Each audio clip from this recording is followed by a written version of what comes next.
I hope you're having a tremendous day. Now let's get into it. The Urban Paraphrase. John chapter 18. After Jesus said all that, him and his students headed over to the little garden by Kidron Valley. But Judas, i.e. the one who was about to go rogue and stab Jesus in the back, he knew about the garden too, because that's where they all used to hang out sometimes. But when he heard Jesus and them was over there, he made his way out there too, with a gang of soldiers and the church security team. They were sent out there by the high-ranking church leaders and the frat boys. They showed up with lamps and packing heat, just in case something was to jump off. Jesus knew it was about to go down, so he walked up on them like, "Hey, who y'all fellas looking for?" And they was like, "We're looking for that dude named Jesus, the one from Nazareth." Judas was standing right next to him, so Jesus was like, "Don't look no further, I am he." And when Jesus said that, the gang fell back and hit the ground. Then Jesus asked them again, "Yo, who y'all say y'all looking for?" And they was like, "That dude from Nazareth named Jesus." So one more again, Jesus was like, "All right, then bet. I told y'all I'm him. Y'all got me. Go on and let my homies bounce." Jesus said that to complete what he said earlier about, "I ain't destroyed or lost now one of the ones you gave me." Then all of a sudden, Peter hauled off and shanked the dude. He cut his ear clean off his head. The dude's name was Malchus, and he works for the highest ranking church leader. So when Jesus saw it, he was like, "Peter, put your knife up, bro. My daddy want me to feel all this smoke, so that's what I'ma do." Then the military leader, the soldiers, and the church security team had Jesus tied up and placed under arrest. Then they brought him to Annas, aka the highest ranking church leader, Caiaphas' father-in-law. Y'all remember Caiaphas? He was the one that told the other Jewish leaders that it was better to go on and let one dude die for everybody, instead of making everybody vulnerable to the powers that be. Meanwhile, Peter was still following Jesus while he was in handcuffs. Matter of fact, I ain't grandstanding, but there was another student following Jesus too. But this student was well known by the high-ranking church leaders, so he was able to go inside the foyer of the high-ranking church leader's crib. But y'all boy Peter had to stay on the other side of the door. Then the well-known student pulled a few strings and talked to the sister who was watching the door. So she went on and let Peter in the foyer too. But when the sister who was working the door saw Peter, she was like, "Yo, ain't you one of Jesus' students too?"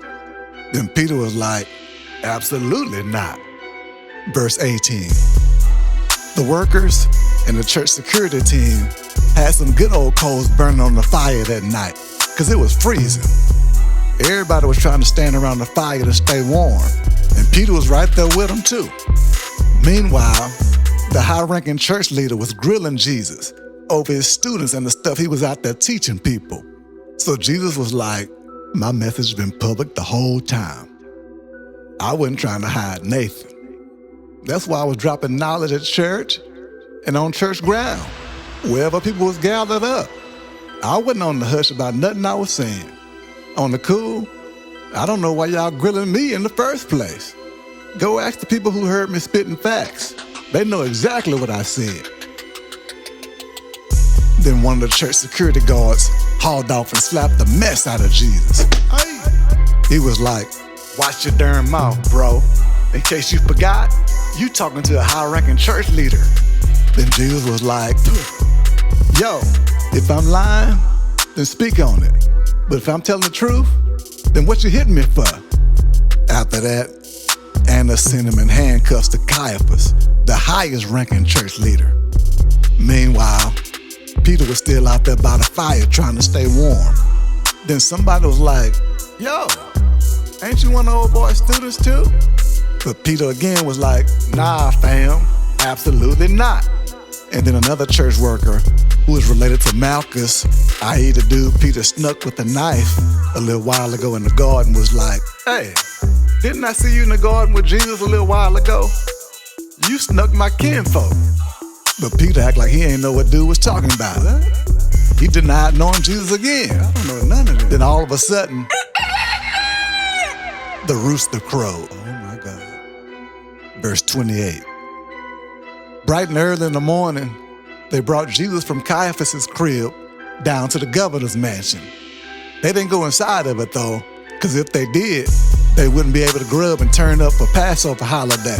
See, going inside the governor's crib would have made them dirty, according to the Jewish rules.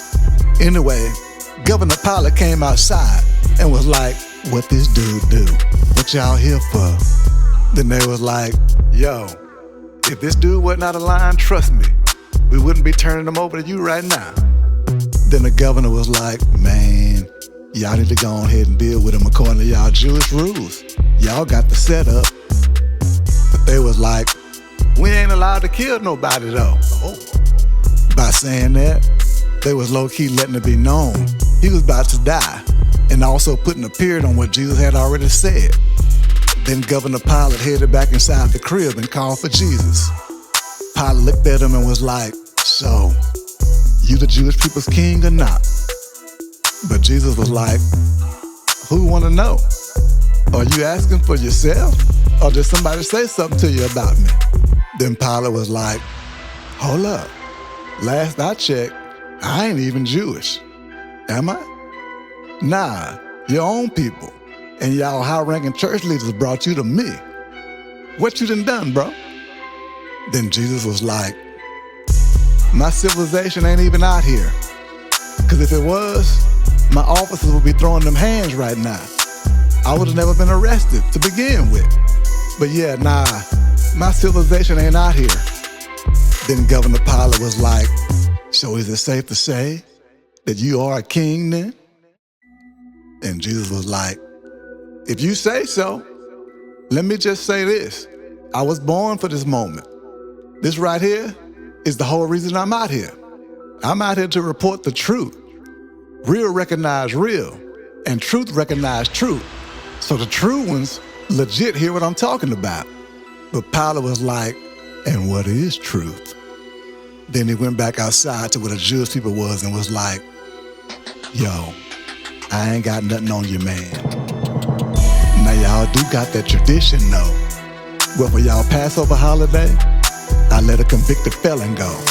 So now what y'all want? Y'all want to release y'all king?" Then they start yelling, "Heck nah, not him.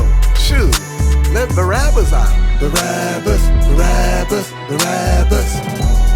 Barabbas was a violent, right in your face thief. Barabbas, Barabbas, Barabbas. Thank you. Barabbas, Barabbas, Barabbas. Don't forget to like and subscribe to keep up with the latest devotional content.